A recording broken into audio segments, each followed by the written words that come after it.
Fulham 1, Chelsea 2. Pedro Neto with a stunning goal to save Chelsea, give us the 3 points and just leave Craven Cottage really quickly, because what on earth was that game? I think until minute 80 I was so miserable, just thinking, how dare I believe and hope that Chelsea can qualify for the Champions League when that's the football we play? When that is literally the dull football that we play, where we look so void of urgency when we're behind, when we're chasing an equaliser, when things are going wrong left, right and centre, waiting for the ball to come to and getting dispossessed by a quicker Fulham. And I just thought there's no way. There is no way, and I did not expect that. I thought, there we go, Fulham have done the double over us. Boxing Day and Easter ruined this year, and thanks a lot. But yeah, guys, honestly, I don't even know.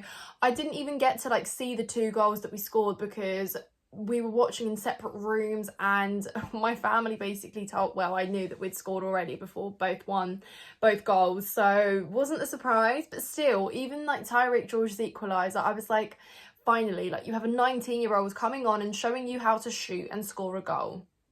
Jackson, are you taking notes? And I thought, how great that Tyreek George gets his first goal in the Premier League, but why does he need to come on in this high-pressure game where we absolutely need 3 points and nothing else and have to save us? Literally just salvaging a point. Yeah, it wasn't pretty, but then obviously with Pedro Neto's winner, that was when we could actually enjoy and celebrate. But I thought, if I'm a Fulham fan, I'm sitting there and I'm annoyed that Chelsea have just come here at Craven Cottage and left with all 3 points after we were leading 1-0 up for 80 minutes of the game.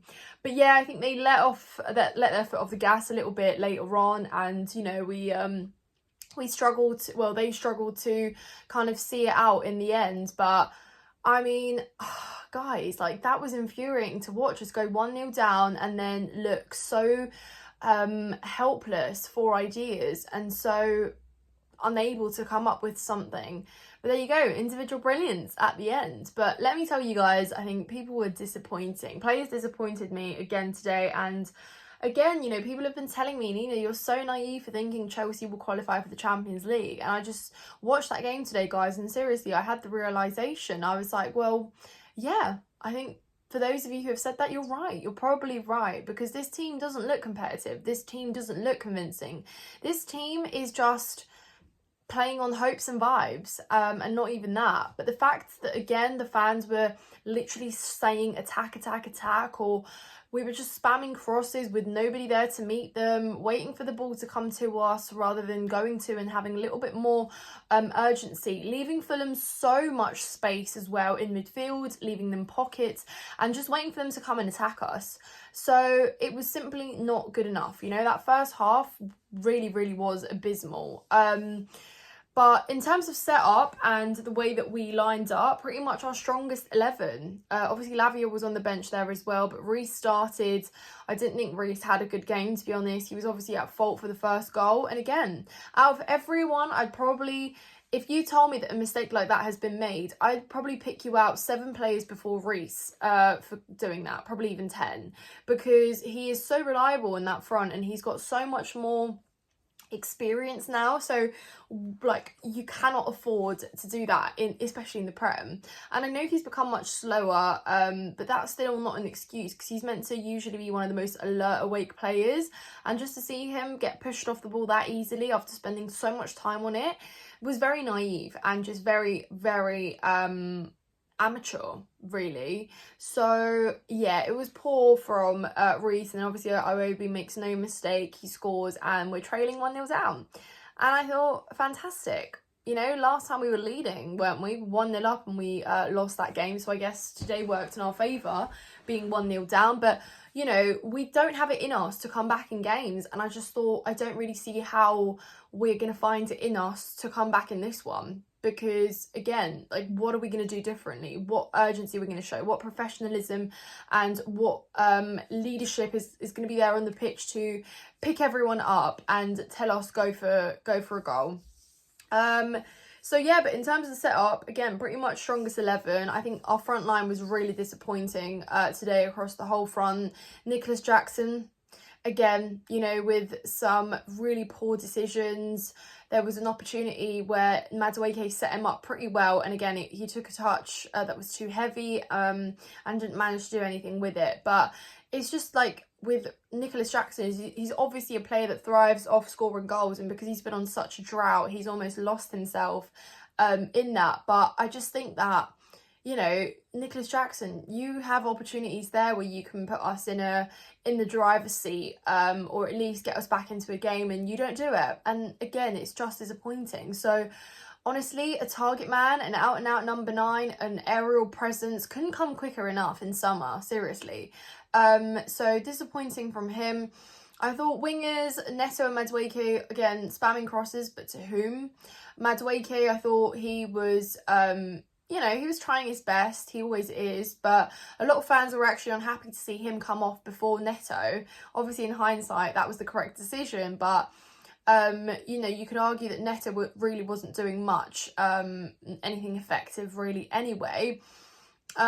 Cole Palmer, guys, definitely up there with the poor performances of the day, because he is just slowly crawling further and further away from what he is at his best, and it's actually kind of heartbreaking to see, because you can see how much he is overthinking it at times. You can see how badly he wants it, to a point where he is, you know, going away from all of his biggest strengths and qualities. And, you know, we can talk about Maresca's utilisation of him and whether that's got a part to play. I think it certainly does. But I mean, very simple things like getting dispossessed, being shut out from the game, having very little room to progress the ball up the pitch. You know, he very often now has to turn away from a midfielder or a defender and pass it back, because it's, yeah, he doesn't actually have all of that space to work with as well. But really poor. And there was a shot that he took in the second half that was like try not to laugh moment, because what the hell was that? But yeah, very poor all round, and I do feel sorry for him, because honestly, with every passing game, he's becoming less and less effective. And I just think, you know, it surely is a talent to, you know, see surely it's a talent for Maresca to nullify players like Reece and Cole Palmer as much as he has, because how do you do that, honestly? And then obviously Jadon Sancho was subbed on as well. We saw Tyreek George come on, definitely livened up the attack, I think, a little bit. They obviously initiated some of our forward play, which was really key in ultimately winning the game in the end. But Tyreek George, I mean, he was running at defenders, you know, he looked lively, and he always does. You get that with players who are of his age and, you know, who are just so desperate and itching to come on and prove themselves. They will always give you 110%. But the finish, that's all we've literally wanted from our forwards recently, and yet we see them overcomplicate time and time again. Yet look at that. Saw the opportunity, didn't look to pick out a pass or a cross, just tried his luck, and it was a great finish, very clinical. So really, really pleased for him. But again, in that moment, I was just so angry at everyone else for putting him in a position like that where he has to come on and equalise, salvage a point, that it just literally made me appreciate it less. But now obviously that we've won it, I'm happy. He got his goal, it was great. And then of course Pedro Neto, who has the quality to finish goals like that. You know, we've seen him score goals like that for Wolves, or, you know, we've seen him and his technique, but it's just not translated in terms of goal scoring output at Chelsea, really, or as much as we have wanted him to.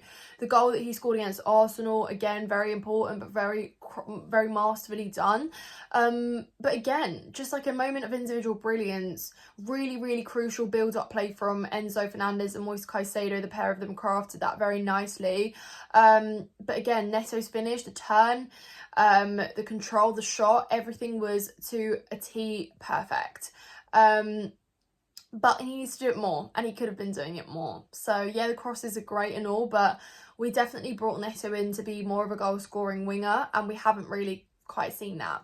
So overarching feeling today, guys, is good. We got the job done, but again, the wider context is still quite concerning.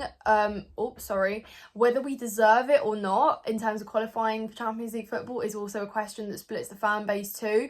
But I'm keen to know your thoughts, guys. Let me know what you think about today in the comments down below. Did not think we'd come back, so fair enough, it's a nice surprise, but it's not a sustainable way to play, certainly, and you're not going to get away with that in the upcoming games. So hopefully it's a building block. Can we turn a corner? I'm not too sure, but just happy with today. Happy Easter, by the way, to everyone who's celebrating. Enjoy your Sunday, guys. Subscribe to Chelsea Fan TV if you haven't done so already, and check out my personal channel, Nina's Chelsea Corner, linked in the description down below. And I'll see you in the next one, guys. Thank you.